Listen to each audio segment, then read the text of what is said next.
All right. Well, good morning. Welcome to our morning devotions. This is episode 286. We're in Genesis chapter 4, and I entitled this The Descendants of Cain. And some very interesting material in this passage of Scripture. It tells us in verse 16, and Cain went out from the presence of the Lord and dwelt in the land of Nod on the east of Eden. So he's still in proximity to Eden by way of geographical location. And it says, and Cain knew his wife. It does not tell us who she is, but this would have been another descendant of Adam and Eve. All right. So, according, well, his sister. All right. And Cain knew his wife, and she conceived and bare Enoch. And this is not the Enoch of chapter 5, verse 18, where it said, and Jared lived 160 and 2 years and begot Enoch. All right, it's two Enochs. This Enoch is the firstborn of Cain. All right, so it's not the Enoch in the lineage of Seth. And Cain knew his wife, and she conceived and bare Enoch, and he built a city and called the name of the city after the name of his son Enoch. And now we have building. We have a city being built. I spoke to my wife in regards to this, that it's the nature of man to be gregarious or just to stay within a confined area, to create a town or a city. The idea of isolation is not a natural part of man. And we're going to learn about the Tower of Babel, that they build this tower, they all speak the same language, and God has to confuse their languages before they will disperse, because this is the nature of man. And even when you think about our nation, we have all of these, we have the stories about those on those prairie schooners going across the West and establishing the West of the United States. But most everybody just stayed in Washington and Boston and New York. I mean, along the East Coast, Charleston. You had those that had an adventurous spirit that went out, and then the gold rush. Of course, that was motivated by how wealthy I can get and how quickly I can be wealthy. But that was another motivation. But people like to stay together, is what we find. If you're not of that nature, and I don't think I am. I mean, I have family that is just like that, but I don't think I am. I like to explore. I think the Lord has given some like an exploring spirit. I think that's part of our humanity, but others not so much. But here they're building a city. And what we're going to see here in the descendants of Cain is these are, according to our standards, brilliant men. Uh, what we're going to see, the descendants of Cain. And when you see the descendants of Seth and the descendants of Cain, you almost want to be of the family of Cain when it comes to our measure of success and skill sets. Because the descendants of Seth, uh, what you're going to see is their focus was on Jehovah and not on this world. And so they focused more emphasis on spiritual things. But the descendants of Cain, who weren't interested in that, focused on this life and making this life better. And I just want you to consider that when Christ says, and I should have looked up the verse, that in some things that the children of this world are wiser than the children of the Lord or children of the kingdom. He says that because this truth is manifest. I mean, it's clear that, and let me build on this, but if you're going to be a good Christian, you cannot, and I have never run into these people, but I think you need to remember this. You know, they say you're too heavenly minded to be of any useful earthly good. And I've never run into anybody that was that heavenly minded. But if you're heavenly minded, my family and what I've tried to inculcate into my family is that Christianity needs to reach into every discipline, whatever you're doing, and you need to be good at whatever it is. And so everything, I was just looking at these characteristics here, as far as being builders or musicians, and here we have uh, uh, blacksmiths, those that built armor and swords. This is part of the industry of the descendants of Cain, all right, which is, it covers everything. I mean, they're artisans, they're builders, they're blacksmiths. I mean, when they deal with defense and sword making and ironworks, this is what we're going to see comes out of Cain.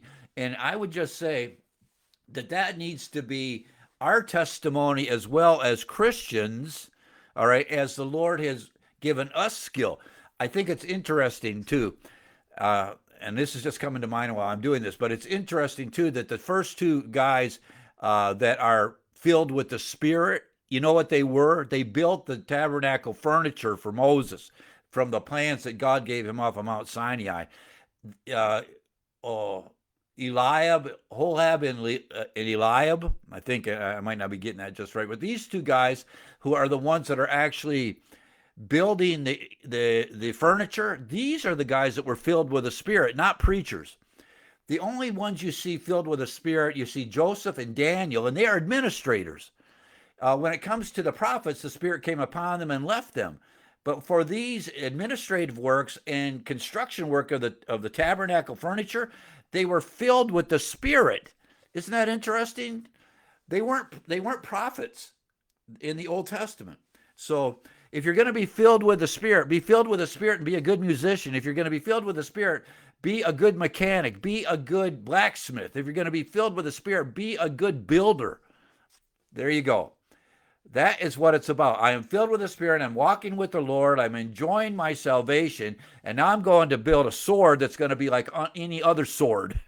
I am filled with the Spirit. I'm enjoying my life with the Lord. I'm walking with Him. And I'm going to write a piece of music that's just going to knock everybody's eyes out. I mean, it's going to be amazing. Or I'm going to paint a picture. Like, it's just going to be amazing because I'm going to trust God with the skill sets that He's given me. I'm going to build a city. I'm going to be a builder, but this building is going to honor the Lord in everything I do. Being filled with the Spirit in this way, that is what I'm doing is I'm combining the two families. I'm going to have the tradition of Seth and the tradition of Cain. And Cain's family here were amazing, amazing. And you listen, you would expect that. These are the grandchildren of Adam and Eve, are only one step away from God. So you got God, Adam and Eve, Cain, and then his family. That's where you are. I mean, you got the grandkids of Adam and Eve who are only one step away from creation. I mean, brilliant, brilliant. So let's just look at it here. So he builds a city. He names the city after Enoch. And unto Enoch was born Irad, and Irad begat Mahujael, and Mahujael begat Methusael, and Methusael begat Lamech. So you're getting a few more generations here now. And now we're down to Lamech. All right. This guy is amazing. And Lamech took unto him two wives. I should have set it up better. First time we see polygamy is with Lamech here. He departs from everyone up until that time, apparently. There's no mention. But this is the first time you get polygamy, which was never God's plan. It was never God's design. It was one man and one woman. And up until this time, that's all we hear of. Okay, this is early, but Lamech takes two wives. So that single bond between a man and woman is being broken here. And now he has two wives. And and polygamy is a whole other story because they're actual wives. And we know down through the kings of Israel, I mean, how many wives a man had. And I just got to say, let's just be honest, God never chastises them simply because they had wives. He chastises Solomon because the wives brought idolatry into Israel, and so much idolatry, there wasn't a tree or a bush or a hill that didn't have some idol on it after Solomon got done. It was permeated with idolatry after Solomon, the wisest man that ever lived. And that's the problem, the bringing in of idolatry. Here, we're looking at a tradition here that I don't believe is, I mean, how God works in these days, I'm not sure, because we only have these very vague and scattered reports of a long time of human history. All right. So all we're saying here is these are the descendants of those that rebelled against God. That's dad, had a curse on him. All right. And I can't imagine that a curse, because it's on your dad, is going to follow you here, especially when there's no law. Anyway, that's getting out into deep space. But We're just all I can say here is we're not going to talk about the redemptive issues here, except he shouldn't have married two wives. That wasn't the model. And then we see what transpires here. So it says, verse 19, and Lamech took unto him two wives. The name of one was Ada, and the name of the other was Zillah. So the first wife, and Ada bare Jubal. He was a father as such as dwell in tents and as such as have cattle. So this guy is a cattle. He's a rancher who is a nomad. This is in the tradition of Abraham, Isaac, and Jacob, right? They live in tents, and they are here. They're herdsmen. We know that Abraham, Isaac, and Jacob had sheep, all right, and herds as well, I'm sure. And the only reason I mentioned sheep is because remember when Jacob comes down to see Pharaoh, Joseph tells his dad, don't tell him you're shepherds, tell him you're herdsmen because sheep are an abomination down here in Egypt. Remember that story? Okay. And so the first son here, he is a cattleman, okay? He's a rancher. And then his brother's name was Jubal. So Jubal has excuse me, and his brother's name was Jubal, and he was the father of all such as handle the harp and organ. The guy is a musician, harp and organ. I mean, what a family, all right? He's an artisan. He's a fine arts guy. I mean, he creates music. This is a tremendous family. That's the next thing. And his father, and he was the father of all that such as handle the harp and the organ. And Zillah, she also bare Tubal Cain. So the other wife bears Tubal Cain, an instructor of every artificer in brass and iron. That is, the guy can work in the heavy metals, okay? I mean, that is where you get what's going to follow up here, because that would have involved the creating of swords and shields and helmets and armor and other metal instruments, all right? He's a blacksmith. I mean, what blacksmiths did was amazing things. You know, you got to make a horseshoe out of something. I mean, all of these things. Smelting iron, so you have something to heat and temper and hammer and shape into something. He can do this. I mean, this chapter there's nothing said like this until you get to Noah. And Noah builds the ark, but it's almost like ark building would have fallen to Cain's family as far as their skill sets. All right? That's the point I'm trying to say. And so it's just something to tuck away. Let's see. And then it goes on in verse 23, and Lamech said unto his wives Ada and Zillah. And this little, in verse 23, gives everybody fits. I think I was reading one commentary that said, I think it was Origen wrote a whole bunch of messages on this, like scores of messages on this. And his conclusion was that there's no way you can figure out the interpretation of it. Well, we're not going to go with that, but let me give you the two primary renderings of how to, or through the history of the church, how this has been rendered. Okay, the verbs here can either be rendered in the future, all right, which is to say this is a boast about what would happen if someone did this to him, and the other is that it's past, and this is a record of something that happened to him, and he's reporting this to his two wives. All right. And I am of the second opinion that this is something that happened in the past, and he's reporting this to his two wives. But I just want you to know in morning devotions that this is a sticky wicket when it comes to interpreting this. And part of that is because those that study this ancient material, real Old Testament scholars, say that this is a part of it's lyrics. It's part of a poem that Moses adopted in the writing of this. That is, the Holy Spirit gave him this poem that had been either by direct revelation or had been something that had been said as a poem throughout the ages, and it was still in circulation by the time Moses writes this. And he includes it here in Genesis chapter 4. So let me give you the text here, so we'll just take a look at it. And it said, so he's telling his two wives, Lamech is telling this to his two wives. Hear my voice, ye wives of Lamech, hearken unto my speech. And here it is. Here is the poem. And if you see it written out, it is in strophes. Bang, bang, bang, bang. It's 4 lines. One echoes against the other. All right. It says, "For I have slain a man to my wounding, and a young man to my hurt." Now, the first thing is it 2 guys? And most argue it's not. All right. Most argue that the young man in this and the man is the same person. All right. It's not 2 different events. All right.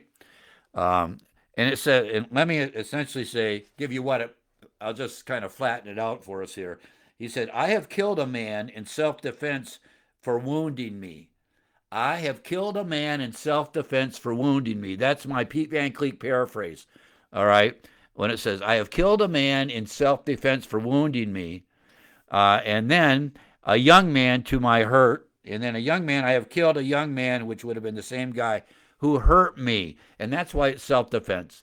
Someone came to hurt me, and I killed him in self defense. All right. That would be looking at a report to your wife. So he's out. He's out in the neighborhood, and somebody attacks him. He's being mugged. And a lot of guys tied this in with the fact that we just said that his son up here, Tubal Cain, is an artificer in brass and iron. That is, he probably had a weapon with him, a dagger or a sword, which not everybody undoubtedly would have had. We know that was true when the Philistines took away all the blacksmithing material out of Israel, and the only ones that had armor were Saul and Jonathan. I mean, that can happen. So the idea here is that I was attacked, I defended myself, and it was a young man, and I killed him. That's what this is. That's what this is in regards to. He said, "I have killed a man in self-defense for wounding me. I have killed the young man," which I'm arguing is the same guy who hurt me. All right. So the idea is he was hurt. He's defending his life, and so he kills him. And that's what we have here. "For I have slain or killed a young man who had wounded me, who had hurt me," here, and we get the self-defense here, "and a young man to my hurt," or this young man who had hurt me. And so we're in this conflict. I'm defending my life, and I kill this man, which is, I'm arguing is also a young man. And if anybody wants to take me to press me on that, I'm going to give up every bit of this, because when you read the commentaries, and probably if you ever heard this preached, if you're careful, you got to be a little generous about the interpretation here. Or let me give you the other way. If it didn't just happen because he's got a sword now, this is the other thing that's been argued in the exegetical tradition of the church.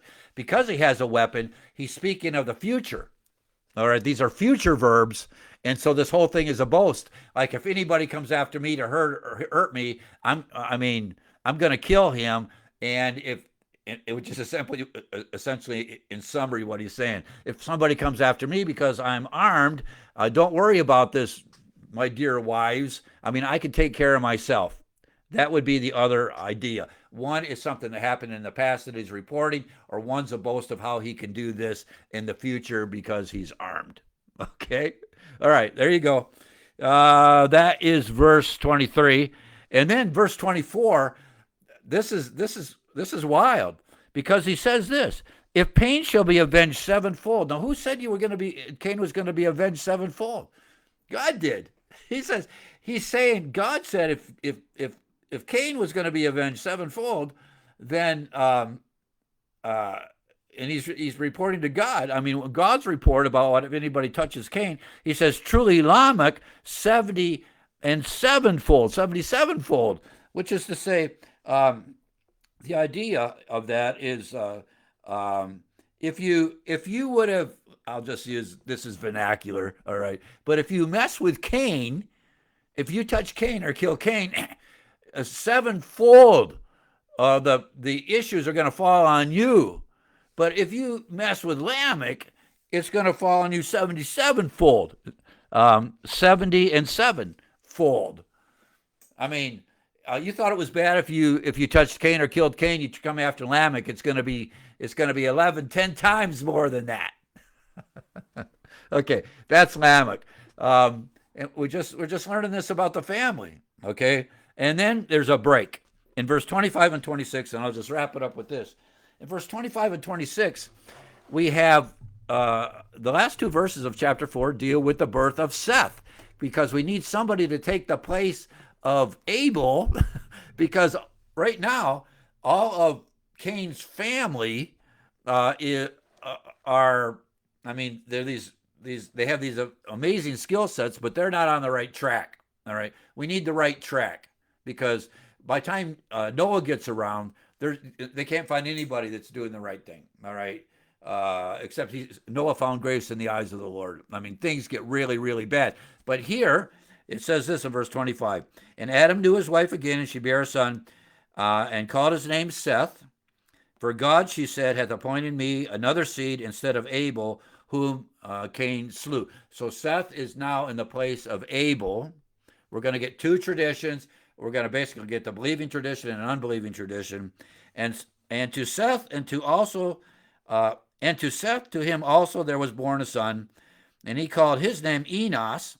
So now we're talking about, this would have been Enos would have been Adam and Eve's grandson. And then it says this: Then began men to call upon the name of the Lord, which just gives us the issue of the tradition of Seth begins to understand who God is. Okay, now they're going back to the way it was in the beginning with Adam and the offering of the sacrifice, and what the sacrifice that Cain offered, and the things that had been passed on about God and God communicating to the people. All of this was happening again because people are humbling themselves after Seth, and that line comes in place, and people began to call upon the name of the Lord, which we would say that's prayer, but in this time this would have been more like open speech, although it's prayer, and back to offering the proper sacrifice which God approves of. All right, that is the end of chapter 4. All right, and then we're going to get into chapter 5, which is lineage. I mean, and I think I'll just hit it. We're just going to read through it probably, but the lineage of Adam and Eve and Seth. Okay, it's longer, and we learn more about these two traditions. Okay, well, Lord bless you. It's what is today? Tuesday, and it's supposed to be nicer around here. I got to say one thing for anybody that's still sticking around.